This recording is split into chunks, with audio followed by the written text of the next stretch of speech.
Hello, grade 9 SMC students. This is part 1.3 of our discussion on the standard form of the equation of a circle. Standard form or the standard equation of a circle. This is quarter 3, week number 2, subject analytic geometry.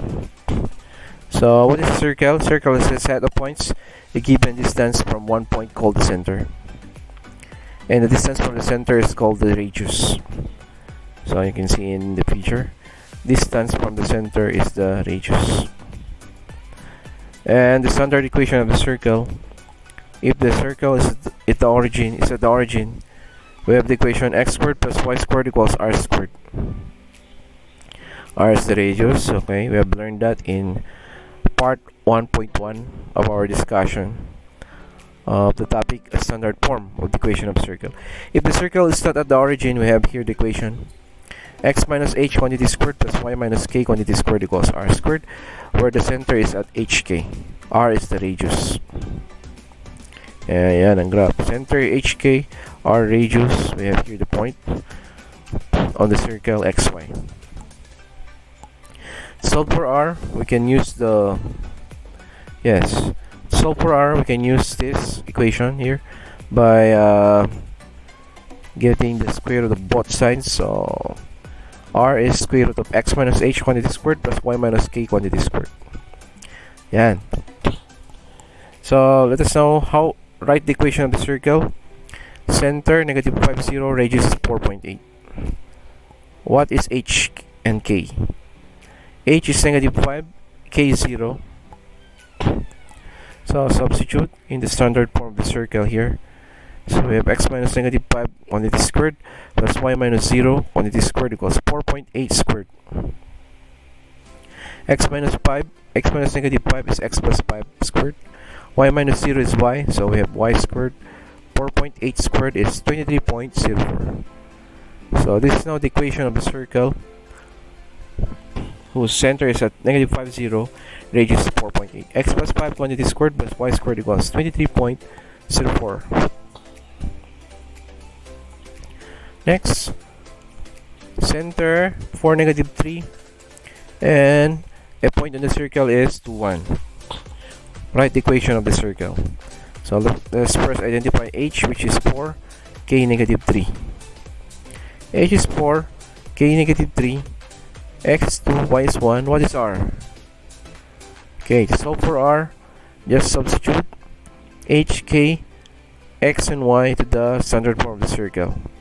Yes, 2 minus 4, yan, quantity squared, plus 1 minus negative 3 quantity squared equals r squared. 2 minus 4, negative 2 squared. 1 minus negative 3 is 1 plus 3, so 4 squared equals r squared. So what is 4 plus 16? 20.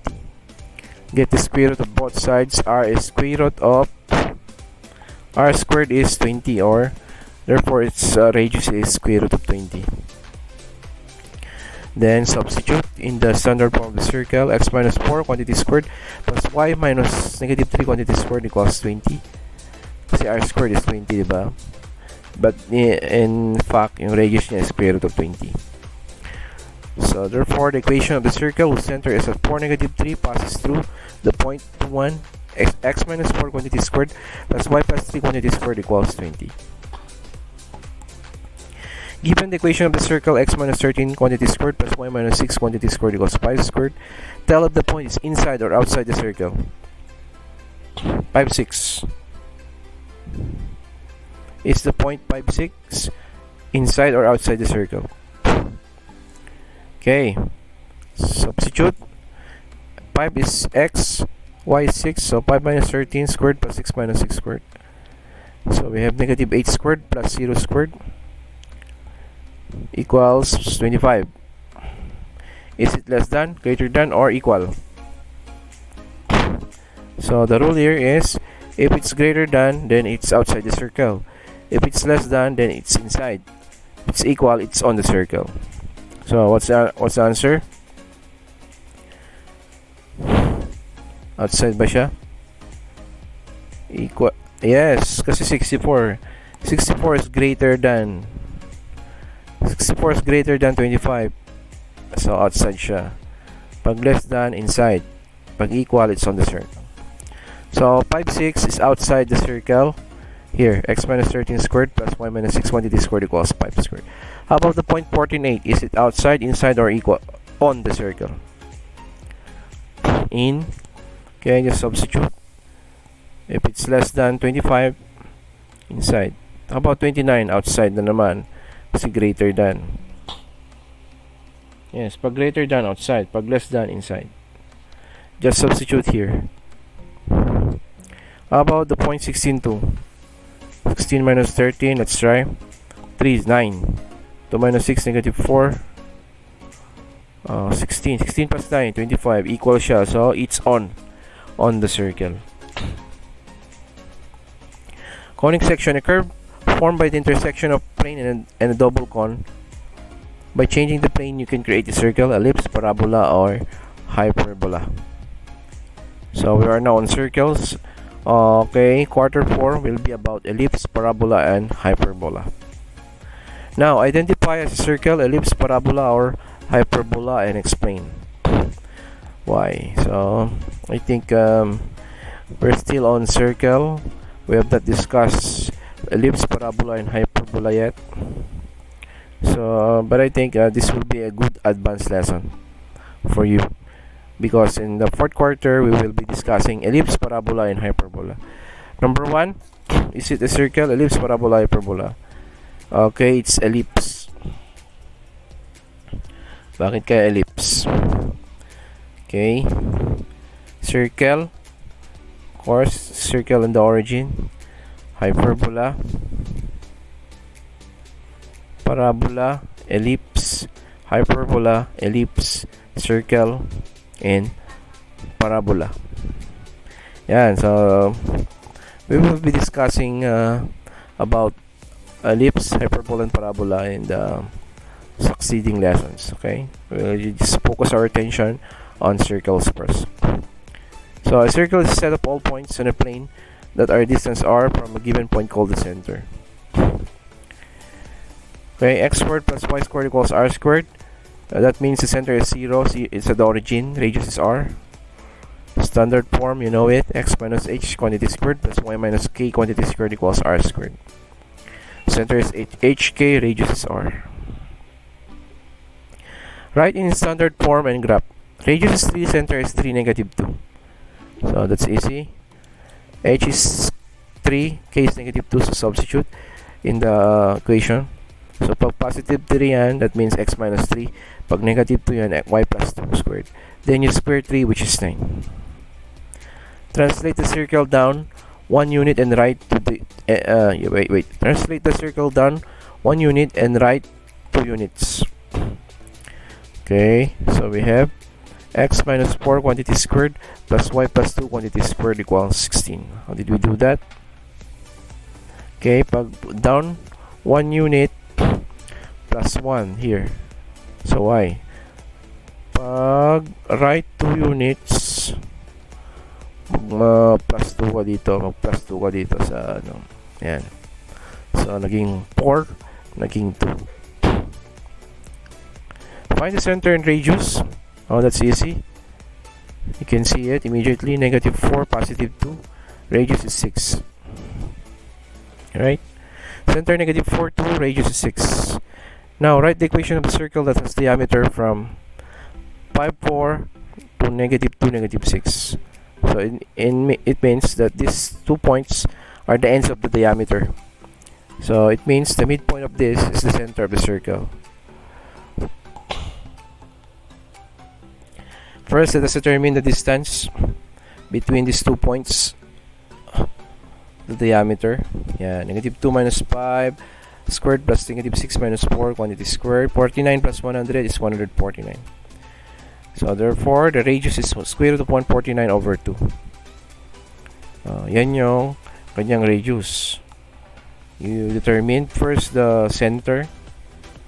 You determine first the distance between the endpoints of the diameter. Okay, so the length is square root of 149. If you divide this by 2, that will be the length of the radius. How about the center? Just locate the midpoint. Yan. 5 plus negative 2 is 3 halves. 4 plus negative 6, negative 2, negative 1. Negative 3 halves, negative 1 is the center, while the radius is square root of 149 over 2. So, therefore, the equation is x minus 3 halves quantity squared plus y plus 1 quantity squared equals 149 over 4. Yan. If you square root of 149 over 2, yun, 149 over 4. Next, a line that intersects a circle in exactly one point is said to be tangent to the circle. Write the equation of a circle that has center for negative 4, negative 3, and is tangent to the x-axis. Yan, x-axis, something like that. Tangent siya sa, it touches the x-axis at one point only. So, do you do that? So, pare, nag-sketch lang tayo dito.